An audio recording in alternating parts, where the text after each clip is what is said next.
if I'm sitting next to a swimming pool and somebody dives in, and she's not too pretty, so I can think of something else, I think of the waves and things that have formed in the water. And when there's lots of people have dived in the pool, there's a very great choppiness of all these waves all over the water. And to think that it's possible, maybe, that in those waves is a clue as to what's happening in the pool. That some sort of insect or something with sufficient cleverness could sit in the corner of the pool and just be disturbed by the waves, and by the nature of the irregularities and bumping of the waves, have figured out who jumped in, where and when, and what's happening all over the pool. And that's what we're doing when we're looking at something. The light that comes out is waves, just like in the swimming pool, except in 3 dimensions instead of the 2 dimensions of the pool. They're going in all directions. And we have an 1/8 of an inch black hole into which these things go, which is particularly sensitive to the parts of the waves that are coming in a particular direction. It's not particularly sensitive when they're coming in at the wrong angle, which we say is from the corner of our eye. And if we want to get more information in the corner of our eye, we swivel this ball about so that the hole will move from place to place. Then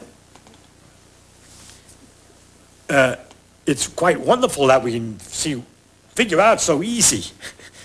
That's really because the light waves are easier than the waves in the water are a little bit more complicated. It would have been harder for the bug than for us, but it's the same idea, to figure out what the thing is that we're looking at a distance. And this is kind of incredible, because when I'm looking at you, someone standing to my left can see somebody who's standing at my right. That is, the light could be going right across this way, the waves are going this way, the waves are going this way, the waves are going this way. It's just a complete network. Now, it's easy to think of them as arrows passing each other, but that's not the way it is, because all it is something shaking. It's called the electric field, but we don't have to bother with what it is. It's just like the water height is going up and down.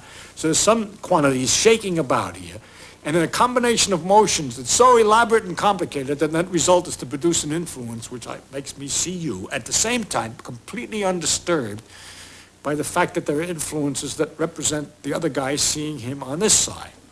So that there's this tremendous mess of waves all over in space, which is the light bouncing around the room and going from one thing to the other.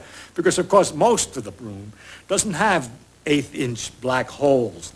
It's not interested in that light, but the light's there anyway.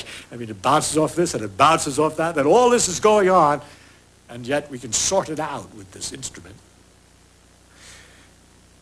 But beside all that, you see, those waves that I was talking about in the water, maybe they're so big, some of them, and then you could have slower swashes, which are longer and shorter. And perhaps our animal who's making his study is only using waves between this length and that length.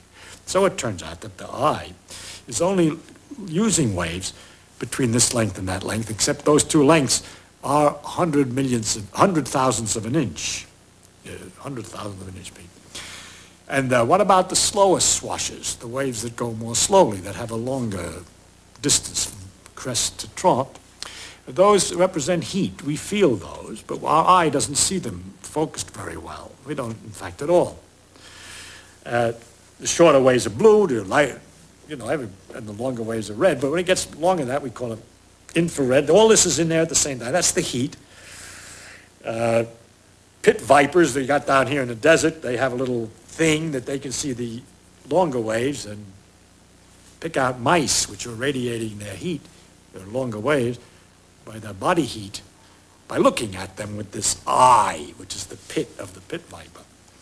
But we aren't able to do that. And then these waves get longer and longer, and all through the same space. All these things are going on at the same time, so that in this space there's not only my vision of you, but information from Moscow radio that's being broadcast at the present moment, and the seeing of somebody from Peru. All the radio waves are just the same kind of waves, only longer waves.